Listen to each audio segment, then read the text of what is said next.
2 Samuel capítulo 6, eu queria que nós lêssemos o verso 6 e o verso 7. Alguém pode ler? 2 Samuel 6, versículo 6 e verso 7.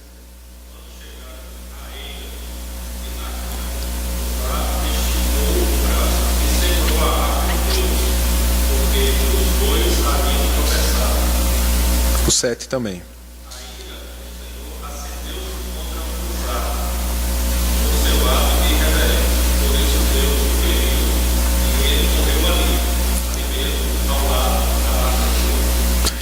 Esse texto é um texto que, do mesmo jeito que deixou Davi um pouco revoltado com essa situação, às vezes se a gente lê só esse texto, ou só esse capítulo, esse parágrafo onde fala desse episódio, onde Davi estava trazendo a arca de volta para Jerusalém, a gente possa ficar um pouco revoltado com Deus. Porque o que é que estava acontecendo? Davi, no seu coração, estava desejoso de trazer a Arca da Aliança, que simbolizava a presença de Deus, para a cidade de Jerusalém. Qual mal há nisso? E no verso anterior, no verso de número 3, vai dizer que eles pegaram a arca e colocaram em cima de carros novos. E eles saíram em procissão. Só que no verso 6 diz o quê? Que os bois tropeçaram e a arca pegou e começou a pender, a arca ia cair.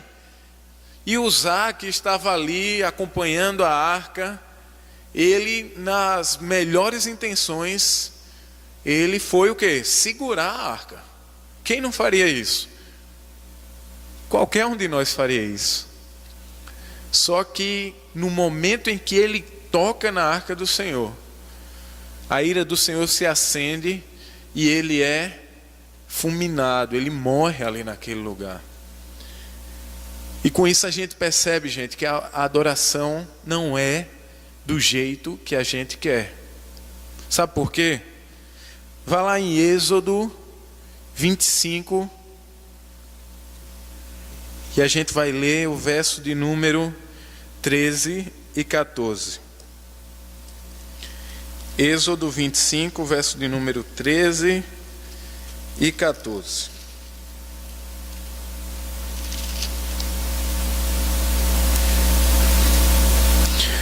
Não sei se na sua Bíblia também está com esse título, esse parágrafo, mas fala sobre a arca. E ele vai dizer: farás também varais de madeira de acácia e os cobrirás de ouro.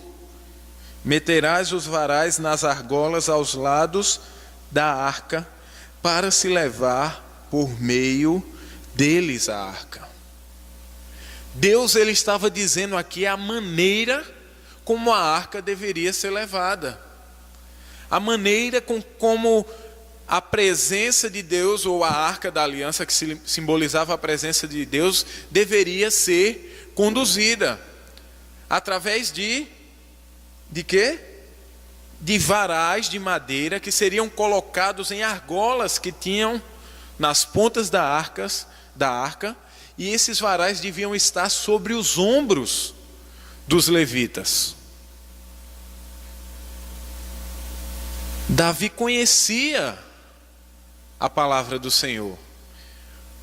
E você pergunta a Davi, onde foi que Deus disse que era para levar a arca em cima de carro de boi? As coisas não são do jeito que Davi queria ou achava que era. Deus tinha falado como ele queria que as coisas fossem conduzidas, como ele queria que a arca, a sua presença fosse conduzida, e Davi desobedeceu essa ordem. Não eram para animais carregarem a arca, mas era para o povo de Deus carregar a arca sobre os seus ombros. Talvez um homem também pudesse tropeçar, mas aí seria um problema. Deus tinha mandado o homem carregar. Mas Deus, ele fica indignado não só com a atitude de usar, mas há todo um contexto de, como é que eu posso dizer, de irreverência, de desrespeito por parte daqueles que mandaram a arca ser conduzida daquela maneira. E prestando atenção nesse texto, a gente percebe essa primeira verdade, que a adoração não é do jeito que a gente quer. Nós temos um objeto de adoração, alguém que é adorado, e essa pessoa, ele é Deus. Ele quem determina as coisas, não somos nós. Nós ouvimos isso domingo na mensagem do pastor André.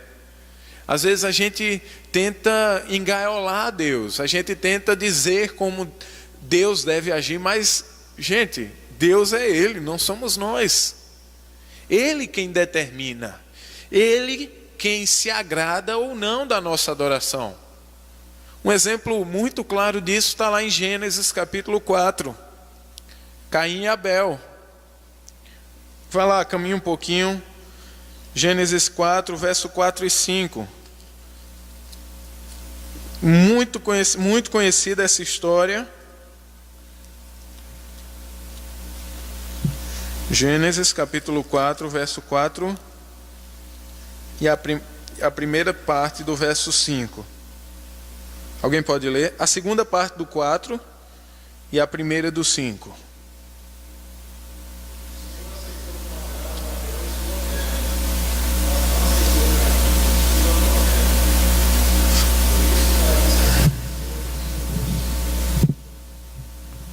Pois é, a palavra do Senhor diz que Deus, ele se agradou da oferta de Abel e não se agradou da oferta de Caim.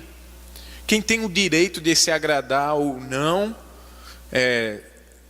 no processo ou na adoração é Deus, porque Ele é quem está sendo adorado. Aí você às vezes pergunta ao irmão: e aí, como é que foi o culto hoje?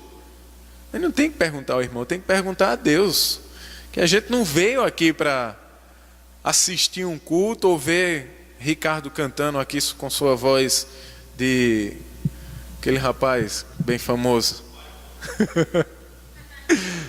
de John Travolta, não, rapaz, o outro que morreu, Frank Sinatra, cantando aqui.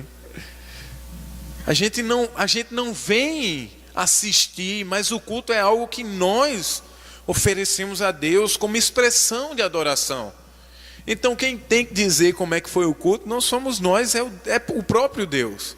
Ele quem se agrada ou Ele quem se desagrada das nossas atitudes, da nossa adoração. Foi isso que aconteceu aqui com Caim, foi isso que aconteceu com Uzá e vários momentos da Bíblia. Talvez um texto também bem marcante é o de Ananias e Safira, quando eles tentam enganar Pedro na questão do valor do terreno que eles haviam vendido. Não era um Pedro que eles estavam enganando. Aquela oferta não era uma expressão de adoração ou de gratidão para com Pedro, mas era Deus que estava vendo a situação. E o que é que acontece? Pedro, totalmente com o discernimento do Espírito Santo, ele percebe a situação e Deus acaba com eles dois ali naquela hora. Porque a adoração, ela é do jeito que Deus quer, da maneira que Deus quer. E nós precisamos entender isso. Que precisamos adorar a Deus segundo a sua vontade. Amém? A segunda verdade, tu queria falar, Ricardo? Pode ir.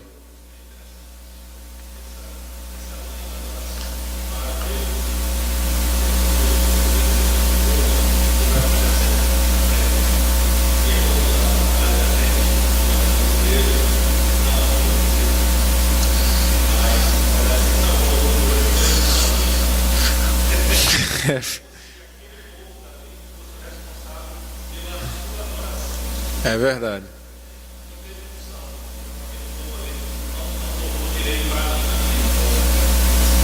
Pois é. E isso é o que a gente vê, só é a gente andar por aí, pelas igrejas, é uma forma exato. A maneira como você administra, como você interage, isso acaba perdendo o foco da verdadeira adoração. Inclusive as nossas músicas, o conteúdo das nossas músicas revelam isso. Quem está sendo adorado e quem está adorando. Mas a gente vai falar um pouco mais sobre isso. Mas a segunda verdade sobre a verdadeira adoração é que ela é focada em Deus, em quem Deus é. A verdadeira adoração, além de ser da maneira que Deus quer, ela é focada em quem Deus é. Abra sua Bíblia, agora você vai pular de Gênesis, vai lá para Apocalipse. Apocalipse capítulo 4.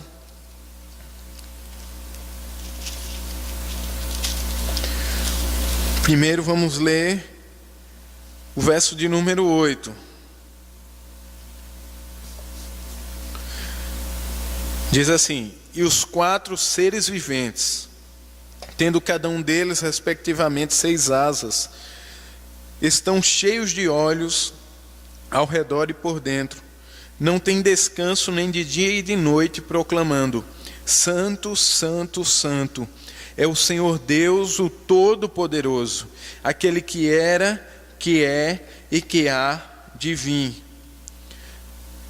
A adoração dos 4 seres viventes estava revelando quem Deus é. Não estava baseado em percepções a respeito deles mesmos ou do homem, mas a respeito do próprio Deus. Se você pular o verso 9 e o verso 10, eles continuam dizendo: o verso 11 diz: Tu és digno, Senhor, e Deus nosso, de receber a glória, a honra e o poder, porque todas as coisas Tu criastes. Nós podemos ver vários atributos que revelam quem Deus é nesses 2 versículos. Ele é santo, Ele é Senhor, Ele é Deus, Ele é todo-poderoso, Ele é aquele que era, que é, que há de vir, aquele que é digno de glória, digno de honra, digno de poder, e é o Deus criador de todas as coisas. Nós precisamos entender que a nossa adoração, ela precisa estar focada no que Deus é. Nossas palavras, nossa expressão, ela precisa estar focada no que Deus é. Se ela estiver focada em outra coisa, a não ser Deus, mesmo que estejamos passando por momentos difíceis, de dificuldades, de vale de sombra da morte, onde precisamos expressar nossa angústia, feito o salmista muitas vezes fez isso. Nós precisamos entender que até nesses momentos a nossa adoração, o nosso foco deve estar em Deus. Nós não podemos mergulhar nas nossas angústias a ponto de duvidar de que Deus é poderoso para nos tirar desse vale. Mas nós precisamos viver os momentos de angústias confiantes de que Deus está conosco em todo o tempo. No vale, nas montanhas, o Senhor está conosco e Ele deve ser adorado. Por isso que a nossa adoração ela deve estar centrada ou focada no que Deus é. Veja também aí o próximo capítulo de Apocalipse, o capítulo 5, no verso de número 12 e 13. Alguém pode dizer? Pode ler?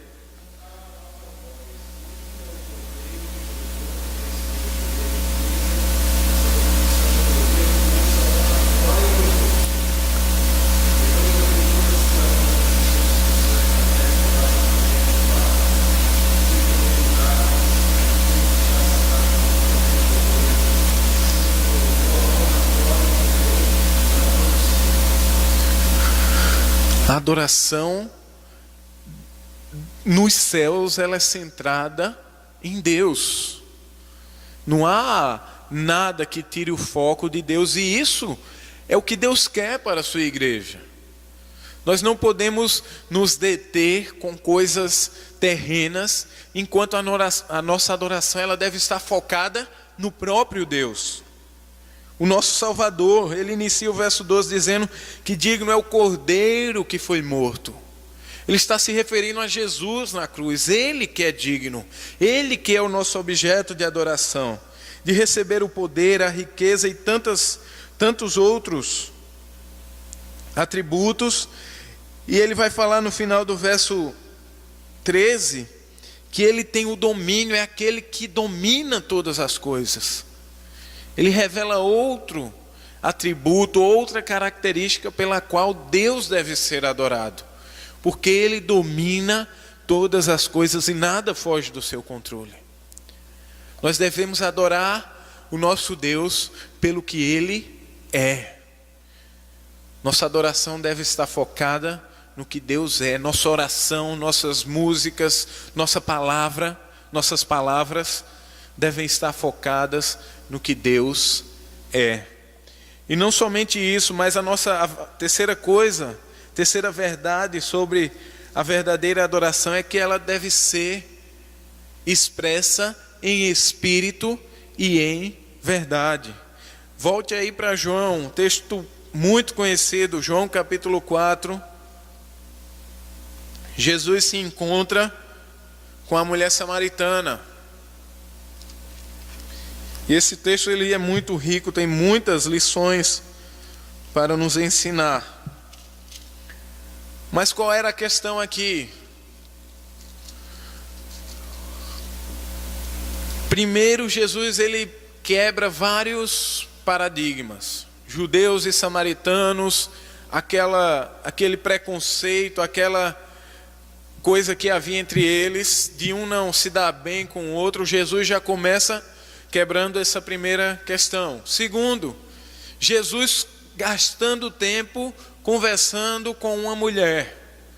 Para o judeu já era perda de tempo você conversar com uma mulher judia. E com uma samaritana era mais perda de tempo ainda. Ou seja, Jesus ele tivesse fazendo qualquer outra coisa, mas não conversasse com aquela mulher. Era isso que os judeus tinham em mente. Era perda de tempo conversar com uma mulher, era perda de tempo conversar com um homem samaritano, e era mais perda de tempo ainda conversar com uma mulher samaritana. Ou seja, aquela mulher ali não valia nada depois do nada. E Jesus já quebra dois paradigmas. E no meio da sua conversa, a mulher pensando nas questões materiais, questões terrenas, e o Senhor tentando levar a conversa para o nível espiritual. E é mais ou menos, tinha uma questão entre os judeus e samaritanos que era a questão da adoração. É mais ou menos tipo quando você chega para um presbiteriano falar sobre predestinação. Ele tem que falar alguma coisa sobre predestinação. Então, para o samaritano, quando se encontrar com o judeu, tinha que falar sobre o lugar da adoração. E ela pergunta, aí no verso de número, deixa eu olhar aqui, 23. Não, minto. No verso de número 20, a mulher vai dizer: nossos pais adoravam neste monte. Vós, entretanto, dizeis que em Jerusalém é o lugar onde se deve adorar. Esse era um dos conflitos entre os judeus e samaritanos.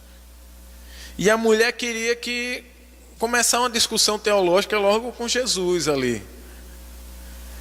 E Jesus vai dizer para ela no verso 23 e 24: mas vem a hora, e já chegou, em que os verdadeiros adoradores adorarão o Pai em espírito e em verdade, porque são estes que o Pai procura para seus adoradores. Deus é espírito e importa que os seus adoradores o adorem em espírito e em verdade. Às vezes a gente fica preocupado: eu não sei tocar, não sei cantar direito, Deus não recebe minha adoração. Mas esse texto diz que Deus está procurando adoradores, não tocadores ou cantores. Deus ele está procurando adoradores que o adorem em espírito. Jesus estava respondendo a questão daquela mulher. Jesus estava dizendo: olha, vocês deram tanto valor a essa estrutura física, Mas os verdadeiros adoradores, eles adoram o Pai em espírito e em verdade. Deus é espírito. Deus não, lá em Atos 7,48, no testemunho de Estevão, no discurso de Estevão, Atos 7,48, ele vai dizer que Deus, ele não habita, aonde? Em templos feitos por mãos de homens. O templo era algo de valor inestimável para os judeus. Os judeus eram capazes de dar a vida por causa do templo. Só que a adoração da nova aliança, ela está centrada no próprio Deus. O próprio Deus é o lugar de adoração.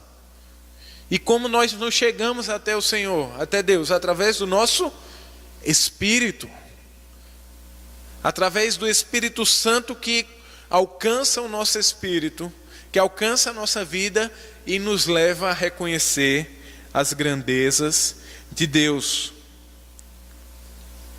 Lá em 1 Coríntios, esse eu quero que você abra, 1 Coríntios, verso de número 12, o versículo de número 3. Quem achar, pode ler. 1 Coríntios 12, o verso de número 3.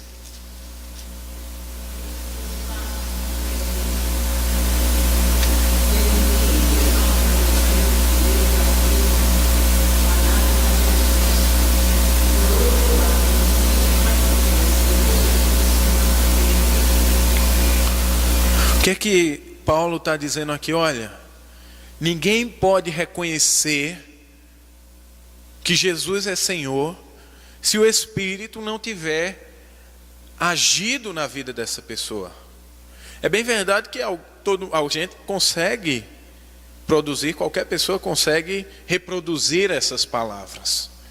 Mas ele não está falando apenas do fato de você citar que Jesus é Senhor, mas ele está falando de você reconhecer intimamente no seu espírito que Jesus é Senhor. Você só consegue fazer isso através do Espírito de Deus. É mais ou menos aquela ideia de quando Jesus pergunta aos discípulos: quem dizem que eu sou? Uns dizem que é quem? Elias, outros dizem que é o Cristo. E Pedro diz que o quê? Tu és o Cristo, o Filho do Deus vivo, Filho de Deus. E Jesus diz o quê para Pedro? Que quem revelou isso para ele foi o próprio Deus, o Espírito. Então a nossa adoração, ela é em espírito, porque o Espírito de Deus, ele interage com o nosso espírito, fazendo com que nós reconheçamos as grandezas de Deus, fazendo com que ao olharmos para a criação, nós possamos ver a grandeza de Deus, a glória de Deus. Podemos parar para olhar a capacidade do homem de criar coisas, de curar doenças, fazer cirurgias, construir prédios, e olhar para este homem e dizer que este homem glorifica a Deus, porque foi Deus quem deu essa capacidade a ele. Nós precisamos adorar a Deus em espírito, com o Espírito Santo agindo em nós.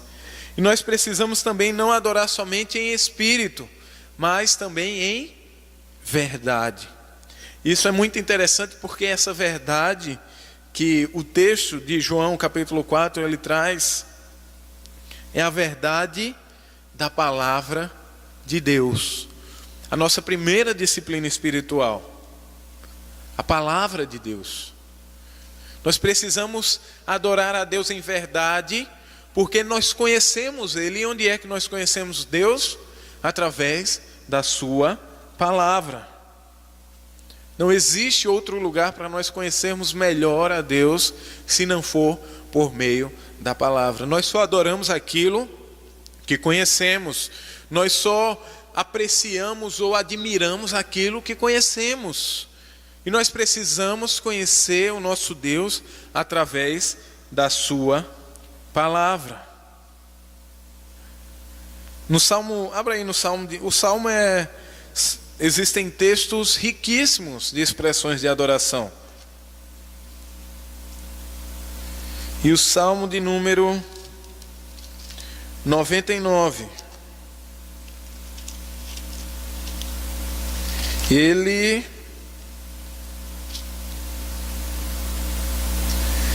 revela bastante isso, verdades sobre quem Deus é.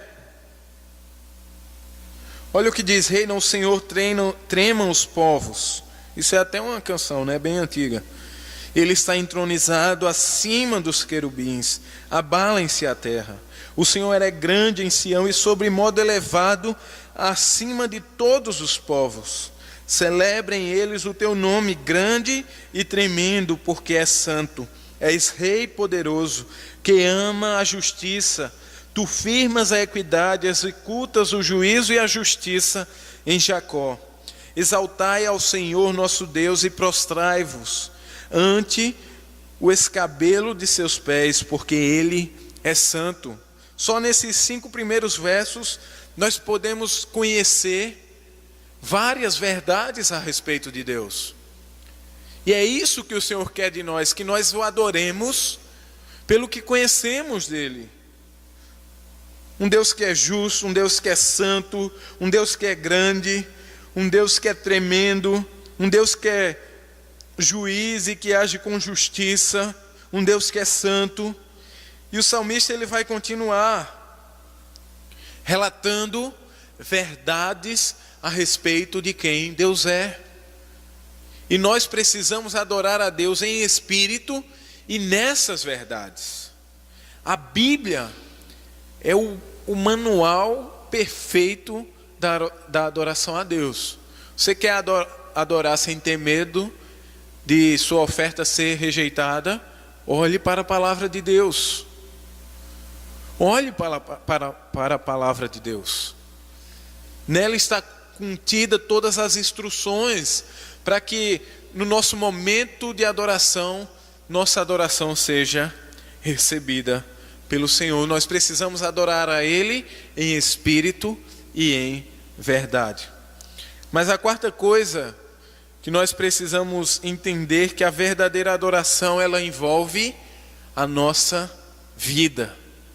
Ela não se resume aos momentos em que nós estamos parados, concentrados ou reunidos em congregação para adorar a Deus. Abra sua Bíblia lá em Romanos. Esse é um texto que eu acho que expressa bastante a respeito de adoração. Romanos capítulo 12, o verso de número 1.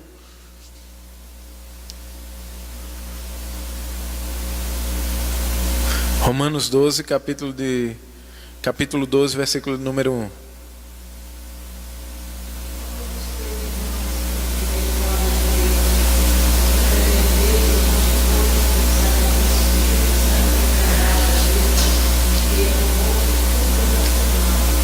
Olha só, Paulo, inspirado pelo Espírito Santo, vai dizer: olha, sabe o que o culto de vocês envolve? Envolve o corpo, envolve a vida de vocês.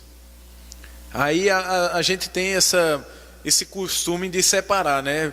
Vida espiritual e vida secular, vida... Gente, depois que o Senhor nos alcança, só existe uma vida. E essa vida deve ser para cultuar a Deus, para a glória de Deus. Nós sabemos que há momentos em que nós não poderemos estar concentrados com o propósito de adorar unicamente com palavras, com expressões, mas nossas atitudes, nossas ações, nosso trabalho deve ser para glorificar a Deus. É isso que Paulo está dizendo aqui, ó: oferecei os vossos corpos como sacrifício vivo, santo e agradável a Deus. Adoração envolve vida, envolve santidade, envolve aquilo que agrada o Senhor. Nós precisamos entender isso, que ao sairmos daqui, nós não deixamos de cultuar. Mas o caminho de casa, o fato de comer e beber, deve ser o quê? Tudo para a glória de Deus. As coisas mais simples, comer e beber, que a gente faz assim, sem nem pensar, isso deve ser para a glória de Deus, quanto mais as outras coisas. Nosso trabalho, que exige um preparo, uma dedicação, tudo deve ser para a glória de Deus. Tudo faz parte do nosso culto racional, o culto cheio de entendimento. Nós precisamos entender que a verdadeira adoração, ela envolve a nossa vida. Que o nosso momento a sós com Deus, o nosso momento de culto no nosso dia a dia, seja aquele momento que você está lavando um prato, escutando uma música, louvando ao Senhor, ou que de repente você se lembra da palavra que foi ministrada no domingo e começa a glorificar a Deus. Isso faz parte do culto, faz parte da adoração agradável a Deus. Nós precisamos viver isso, viver esse culto que é contínuo e que quando chega aqui junto com todo mundo, se torna um culto grande, um culto coletivo. E essa é a quinta e última verdade, que a verdadeira adoração, ela envolve a comunhão dos santos. Talvez alguns caem no erro, e hoje é bem forte essa questão das pessoas que acham que não, através da palavra, através do meu culto em casa, eu não preciso mais de igreja. Eu não preciso ir para a igreja, eu posso fazer meu culto na minha casa sozinho e vai estar tudo certo. Isso é uma mentira do diabo. O propósito de Deus, em momento algum, foi isolar o homem. Mas se a gente for andar pela palavra do Senhor, os maiores momentos de adoração, o povo está reunido. Deus é um Deus relacional, é um Deus que interage. Se a gente for procurar quantos textos tem o relato de as nações adorando, os povos adorando, o povo de Deus reunido adorando, são inúmeros textos. A congregação adorando a Deus, porque é isso que Deus quer. É responsabilidade nossa adorar o Senhor no nosso momento diário, na nossa vida diária, mas nós não podemos excluir a adoração congregacional. Nós não podemos deixar de lado esse momento onde juntos nós adoramos o Senhor. Abra sua Bíblia aí no Salmo de número 68. Vamos fazer assim, Edilson abre no 68, 26. Irmão Solon pode abrir no 111, 1. Salmo 111, 1. Andres. Em Atos, capítulo 13, o versículo 43. O irmão Solon é 111, 1. Edilson 68, 26 e Andres 13, 43. Pode ler, Edilson. Bendizei a Deus das congregações, bendizei ao Senhor, vós que sois da Espírito de Israel. Salmo 111, 1.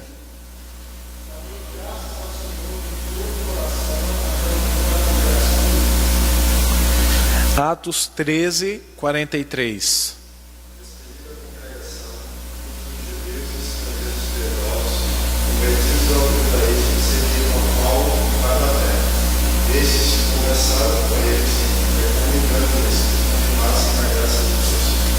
Olha só, os 3 versículos, tanto no Velho Testamento como no Novo, e se nós pararmos para procurar, nós encontraremos muitos outros, se referem à congregação adorando a Deus. A este momento de domingo, de sábado, de quarta-feira, onde nós nos reunimos para reconhecer a grandeza do Senhor, reconhecer os feitos do Senhor, reconhecer aquilo que Deus é juntos. Isso é muito importante. Eu lendo um livro de Marcos Witt que tem o título de Adoração, não, Adoremos, o nome do título. E ele enfatiza bastante a respeito deste momento de culto congregacional, que muitas vezes é um reflexo do nosso culto diário, está ligado um ao outro. E ele abordando esse tema, ele fala que muitas vezes o que é que a gente quer? A gente passa a semana toda mergulhado numa vida frenética, louca, e chega no domingo à noite e quer que tudo aconteça naquela 1h30 ou 2 horas de culto. Que Deus fale, que o louvor alcance seu coração e que você saia dali cheio, explodindo. E muitas vezes Deus age com misericórdia e isso acontece. Mas na maioria das vezes, ou era para ser assim, o nosso momento de culto congregacional deve ser um reflexo da nossa adoração diária. Porque, pense comigo, vamos tentar ilustrar. Se nós pegamos um vaso e colocamos um pouco d'água a cada dia, quando nós chegarmos no 7º dia, que formos colocar água, vai precisar de bem menos água, não é verdade? Do que se a gente deixar para apenas uma vez por semana encher esse balde, esse jarro. É mais ou menos a nossa vida. A gente chega aqui no domingo e quer que tudo aconteça, transborde, é verdade. Enquanto durante a semana o vaso estava furado, estava até devendo água em casa. Por isso a necessidade de entendermos e relacionarmos essa questão do culto diário, do nosso culto vivo, com o nosso culto congregacional, com o nosso culto comunitário, onde nós seremos edificados mutuamente, onde o nosso testemunho irá abençoar a vida do irmão, onde o nosso louvor juntos é uma foto, é um reflexo daquilo que acontecerá na glória eternamente.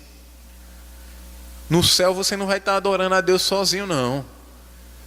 Não vai ter um time de judeus, outro de samaritanos, de gentios, de brancos, africanos de um lado, os americanos do outro. Não. Estaremos todos juntos reunidos.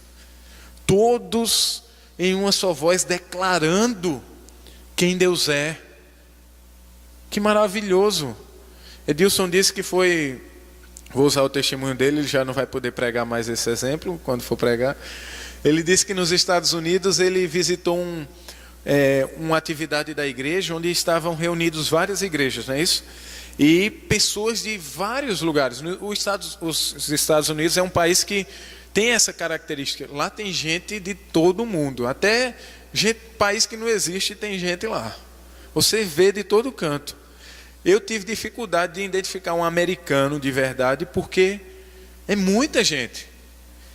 E ele disse que nesse momento ele pôde, onde estavam reunidos pessoas de várias nações, ele pôde ter um vislumbre do que vai ser a eternidade. E é isso que nós precisamos ter em mente quando estivermos reunidos aqui no momento de culto congregacional. Estar com os nossos olhos na eternidade, onde toda a igreja do Senhor estará reunida para adorar aquele que está sentado sobre um alto e sublime trono. Eu que sou mais pretinho, Ricardo que é mais galego, e os que são amarelos, os que são vermelhos, todos nós fazemos parte de um grupo que estará eternamente adorando o Deus que vive e reina para sempre.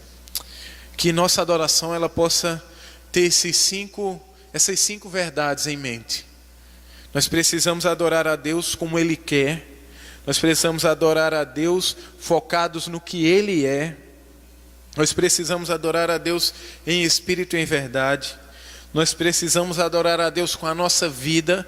E nós precisamos adorar a Deus com os nossos irmãos. Amém?